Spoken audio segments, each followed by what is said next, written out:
there's a few things I'd like to say personally from one half of the British Fist, me NJ. What's up? And that is a thank you to all you subscribers, or also known as friends by me. The support you give the British Fist, the support you give me when I do my Raw reviews, to give you the thoughts, ins and outs of how I feel about the show, about the company, about the wrestlers, I'm very thankful for. And let's go straight into this review so I can continue giving you my thoughts. I'm going to leave the opener for the main event so it can all wrap up together. But in the first match, we have Daniel Bryan defeating Dean Ambrose. And as much as I did like this match, the biggest part of this match came from Daniel Bryan locking in such an awesome submission on Dean Ambrose. And I really thought that was going to be the end. Daniel Bryan proving he's got the wrestling skills as well as the submission. That submission I really believe is going to help him if they continue to use that to be something to watch out for the Daniel Bryan character and his wrestling ability. For the match, thumbs up. For Dean Ambrose side, I want to save my thoughts for the Shield later on in this review. And in a match we've seen before with the same result, Randy Orton defeated Dolph Ziggler. And even though Dolph Ziggler hit a drop kick to prevent one RKO, we knew what was going to come by the end. And it would have been good to see Dolph Ziggler beat Randy Orton, but because of him still possibly getting punished, and because of Dolph Ziggler not being a priority, it's not going to happen, and Dolph Ziggler is just waiting for things to go right. Are things going to go right? I want to say yes, because Dolph Ziggler, good performer, good actor, and he's someone that has a good fan base. It's just the WWE, whatever reason, doesn't finish providing Dolph Ziggler what he needs. Are you behind Dolph Ziggler, or are you not caring about him anymore? As much as CM Punk is one of the hottest wrestlers on the mic, he does have the tendency to repeat himself. So all this talk about him going after Paul Heyman and killing him, destroying him, battering him, we've heard before. Yes, CM Punk, we know you're in a feud with Heyman. Yes, we know you hate him now, but you're seeming to say similar stuff each and every week. And I enjoy your promos. I enjoy hearing your little stabs. Same with Paul Heyman later in the night. But it is a little bit repetitive. That's why some people are wanting this feud to just finish because they've pretty much done everything now. But I believe this feud is continuing, ready for a Brock Lesnar return. So Brock Lesnar can face CM Punk. It would have been good in Hell in a Cell, but we're not getting that. Maybe it happens in Survivor Series. But what I want to say about this Raw is the build-up to the Langston match. So the WWE are not giving up with Langston. They're putting him back into a role. And to be really honest, he could become the IC champion. Langston, I don't think we've seen to his full potential because he didn't really do that much within his time in the WWE when he was Ziggler. Bit of a shame that your Intercontinental title match is not on the card. I can see why they're possibly doing it. It's not had any proper build, but still, your IC Championship match. This could be, like I said, because of the build, or because, Curtis Axel is not hot enough to be on the card. Whatever the reason is, there's our kickoff match. Okay, so Elvis Morella defeated Heath Slater. The only thing I'm going to ask to you fans, Santino fans, about this match is what do you like more about Santino?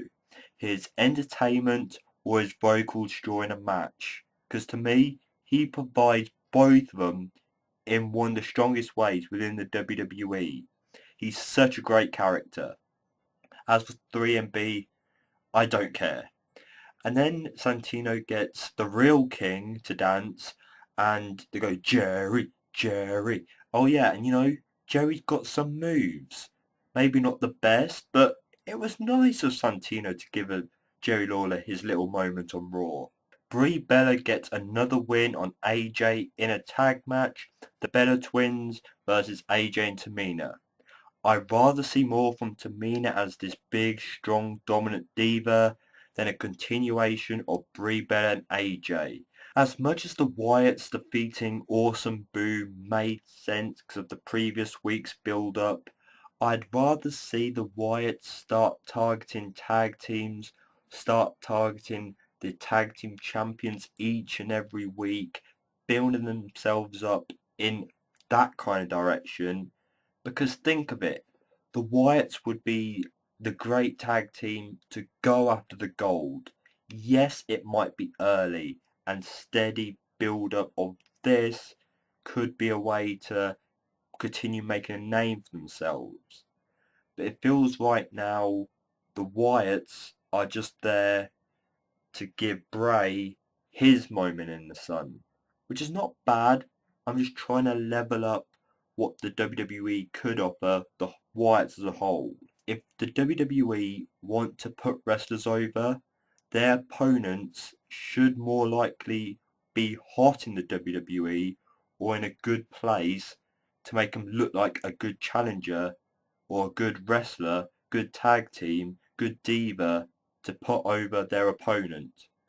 And I don't feel the WWE have many of those hot wrestlers to put over talent, which is a shame because this about 5 to 10 years earlier, they had wrestlers all over the option that could be counted as go into a feud with this guy, diva, tag team, they'll put you over. Right now, the WWE don't really have that.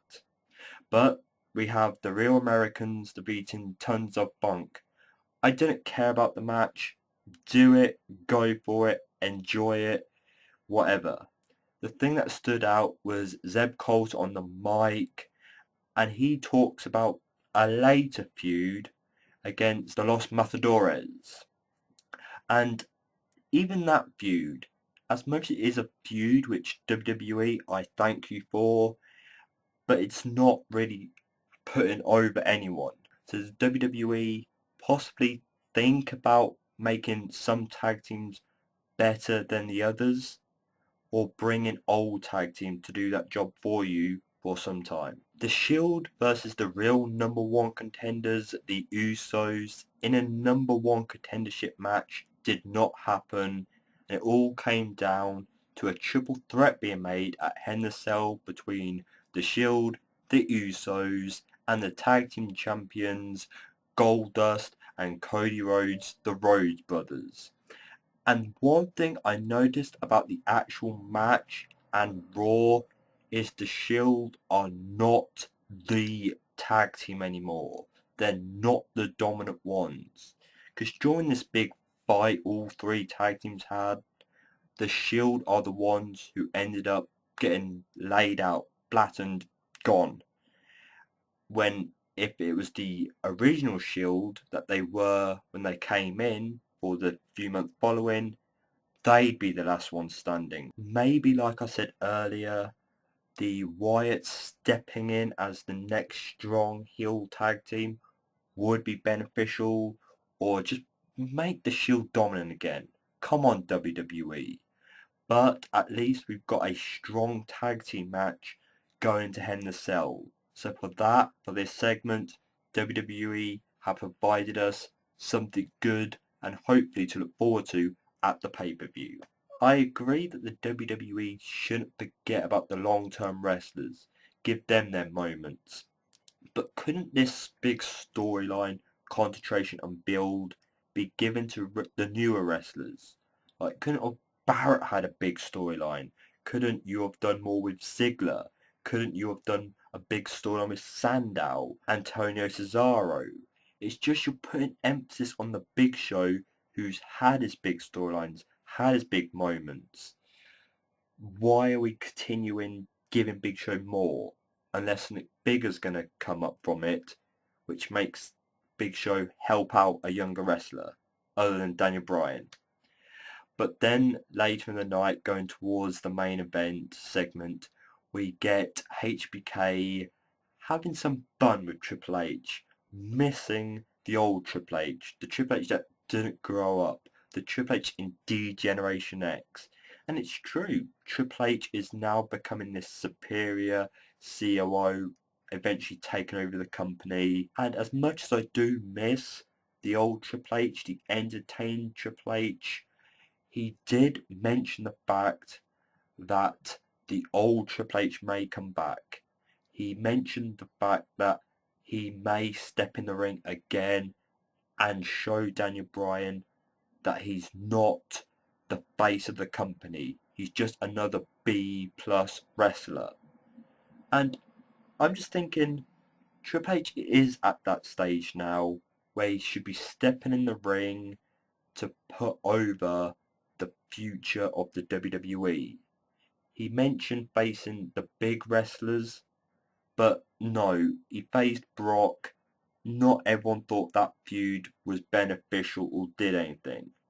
A match against Daniel Bryan, I think that is what the WWE could go with. Could Triple H and Daniel Bryan have a WrestleMania match? As for the contract signing, no problems, no attacks, nothing. Just Triple H putting down Edge and Jericho, saying that they were never the ones in the company, even though Edge, World Heavyweight Champion, Jericho, Undisputed Champion. They had big things in their career, but in a way they were never John Cena.